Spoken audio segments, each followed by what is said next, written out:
আজকে যে কাজটা করছি এটা হচ্ছে বিটেক এক্সপার্ট হেয়ার কেয়ার অয়েলের টিভিসি করছি এবং সবচেয়ে ভালো লাগার বিষয় হচ্ছে হৃদয় আমার ফ্রেন্ড, সো ওর সাথে আমার কখনোই কাজ করা হয়নি। ফার্স্ট টাইম আমরা একসাথে পর্দায় আসবো এবং দর্শকরা দেখবে, সো এই বিষয়টা নিয়ে বেশ এক্সাইটেড এবং এটাও আশা করছি যে কাজটা যেন ভালো হয়। বর্তমান কাজ বাংলা ভিশনে আমি ওটা তো চলছে, ওটা চলবে।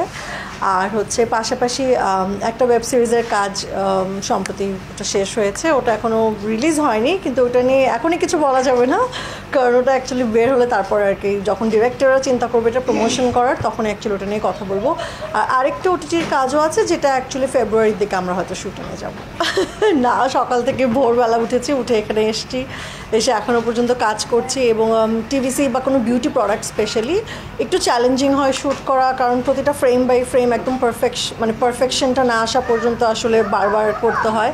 সো সেই জায়গা থেকে আমরা আমাদের জায়গা থেকে চেষ্টা করছি। আমি বরং খুবই কষ্ট পাই যখন কেউ এই কথাটা আমাকে বলে যে আমি হারায় যাই, তাহলে সে আমার সঠিক ভক্ত না, কারণ আমি কাজের থেকে হারিয়েছি বলতে ব্রেক নিয়েছি শুধুমাত্র 13 থেকে 16 2000, সেটাও প্রায় 1 দশক হয়ে যাচ্ছে অলমোস্ট।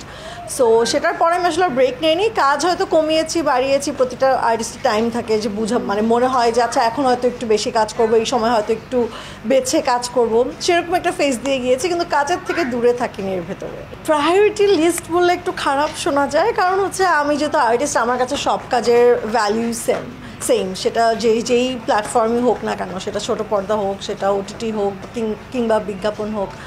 কিন্তু এই মুহূর্তে আসলে একটু ওটিটির কাজ নিয়ে ব্যস্ত বেশি, সেটা বলতে পারেন। বাট ঈদের সময় যখন আসবে বা বিশেষ দিনগুলোতে, সেই সময় অবশ্যই নাটকে দর্শকরা দেখবে। প্রথমেই ধন্যবাদ আমার দর্শকদের কাছে আমি অনেক কৃতজ্ঞ যে মায়াতে আমরা যে রেসপন্স পেয়েছি, দ্যাট ওয়াজ ফ্যাবুলাস। সবাই যারা দেখেছে সবাই আমাকে ইন্ডিভিজুয়ালি কল দিয়ে বলেছে যে লাস্ট সিনে সবাই কান্না করছে। সো আই থিঙ্ক এটা অনেক বড় একটা প্রাপ্তি আর্টিস্টের জায়গা থেকে।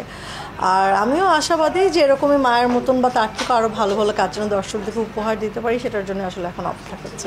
আমার মনে ইটস আ টিম ওয়ার্ক, কোনোটা ছাড়া কোনোটা আসলে হয় না। কারণ আমি খুব ভালো একটা গল্প পেলাম, বাট ডিরেক্টর যদি সেটা প্রপারলি এক্সিকিউট করতে না পারে, সেই ক্ষেত্রে আসলে গল্পের প্রপার জাস্টিফিকেশনটা হয় না। সো সেই জায়গা থেকে আমি বলবো প্রতিটা জায়গায় খুব ইম্পর্টেন্ট, সেটা হোক গল্প, সেটা হোক ডিরেক্টর, হোক সেটা co artist, it's a team work. সবাই যখন একসাথে হয়ে যখন একটা ভালো কাজ করা হয়, সেটাই তখন অ্যাকচুয়ালি ক্লিক করে।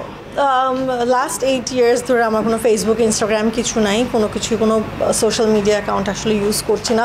এটার পেছনে কোনো কারণ নাই, বাট আমার একটা টাইমে মনে হয়েছে যে আমার অনেক মানসিক শান্তি, যথেষ্ট সময় আমার বাসায় দেওয়ার জন্য, সব কিছু মিলে আমার মেয়েকে দেওয়ার জন্য। তো এরপরে আমার মনে হয় এখন আসলে ওটাতে অভ্যস্ত হয়ে গেছি। আমি কোনো কিছুর বিপক্ষে না। আই অলসো এগ্রি যে social media very much important এখনকার প্রেক্ষাপটে, সেটা নিজের কাজ প্রচারণার জন্য হোক বা কানেক্টিভিটির জন্য হোক, it's very much important. So আমার যখনই মনে হবে যে আমি সোশ্যাল মিডিয়া অ্যাকাউন্ট খুলতে চাই, তখন হয়তো আমি খুলবো, বাট এই মুহূর্তে আসলে কিছু বলতে পারছি না।